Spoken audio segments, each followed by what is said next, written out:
La période des congés estivaux approche et avec elle, la question de la détermination adéquate du montant de l'indemnité de congés payés.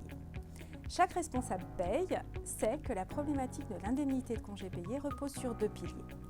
Déterminer le montant de l'indemnité de congés payés, certes, mais également déterminer la retenue sur salaire à opérer au titre de cette absence. L'indemnité de congés payés est calculée selon la méthode la plus favorable entre la règle du dixième et la règle du maintien de salaire, ces deux méthodes se fondant sur la même assiette de calcul.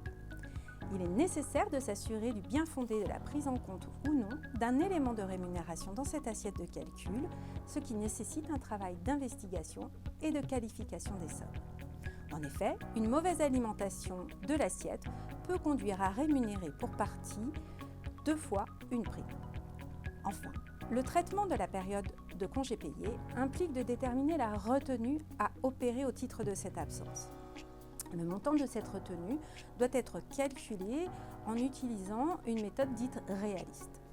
Cette étape est tout aussi fondamentale que celle permettant de calculer l'indemnité, en particulier pour les salariés bénéficiant d'éléments de rémunération variable.